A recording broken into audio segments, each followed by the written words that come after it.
বাঙালি থেকে আমি লাফার্জি জয়েন করলাম। লাফার্জি জয়েন করেই দেখলাম যে আমার সাথে যারা দুজন লোক আছে সিনিয়র, তারা চাকরি ছেড়ে একজন রবিতে চলে গেল, একজন গ্রামীণ ব্যাংকে চলে গেল। আমি একা একজন মানুষ লাফার্জি কাজ করতেছি, কি করতেছি আমি নিজেও জানি না, because I was very limited. তারপরে একজনকে রিক্রুট করা হলো এইচআর ডাইরেক্টর হিসেবে, তার নাম হলো সাইদা তাহিয়া হোসেন। উনি এখন গ্রামীণ ফোনের সিএচআর, ঠিক আছে। তো ওনার সাথে কাজ করলাম, ওনার সাথে 6 মাসের মতো কাজ করার পরে আমার আমেরিকান স্কলারশিপ হয়ে গেছে, আমি এখন বিদেশ যাবো পড়াশোনা করতে। তো আমি চলে গেলাম 2010-এর দিকে, 10-এর এন্ডের দিকে ইউএসএ তে আমি 4 বছর ঘুরে ফিরে 2014-তে বাংলাদেশে আসলাম। আসার পরে আমি কল করলাম তাকে, ওই যে গ্রোয়েন এক্সেলে যার সাথে আমি কাজ করেছি তাকে ফোন করে বললাম, স্যার আমি কিন্তু বাংলাদেশে আছি, এই তুই বাংলাদেশে আয় আয় তাড়াতাড়ি আমাকে দেখা করে। ওই যে ট্রাস্ট বিল্ড করে গেছিলাম, গেলাম, দেখা যাচ্ছে বললো আমার এখানে এখন একটা প্রজেক্ট আছে অ্যাজ অ্যান অ্যাসোসিয়েট কনসালটেন্ট, তুই কি নিবি নাকি, তুই কি প্রজেক্ট ম্যানেজার, কিন্তু তোরই সব কিছু করতে হবে। I had no idea what the project is, I just said yes.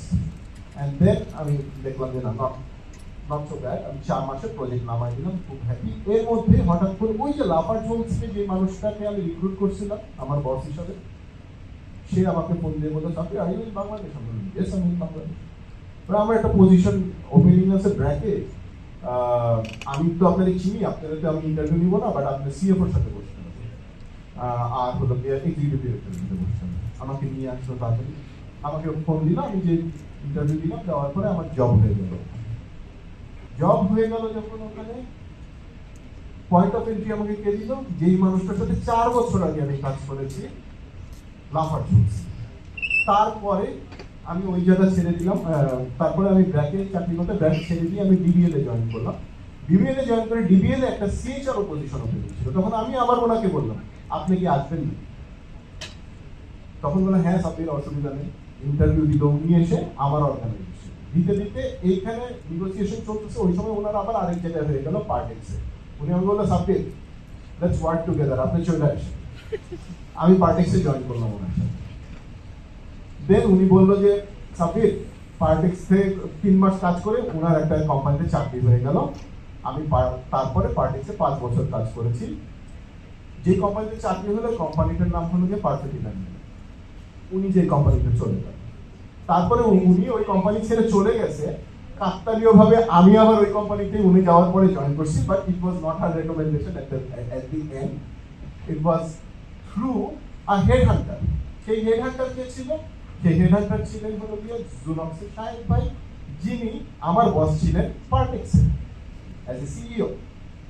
Now you guys wanna say যে নেটওয়ার্কিং কাজ করে না?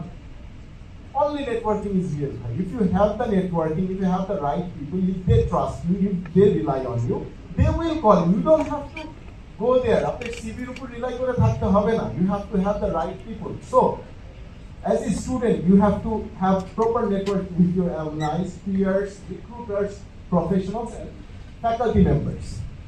Parents, সাইটে যদি যাই, নেটওয়ার্কিং এর মিথগুলো হলো, networking means asking for the job, networking is nepotism, networking is only for extroverts. Reality হলো networking is relationship building, network is credibility, context and trust, networking is creative value for others. So আপনি যদি value না create করতে পারেন একটা মানুষের জন্য, সেই মানুষ আপনাকে কাজ দিয়ে, আমার কাছ থেকে 1 টাকাও পায় নাই সৈয়দ তাহিয়া হোসেন অথবা সাহেব, ঠিক আছে, কিন্তু they trusted me. আগাই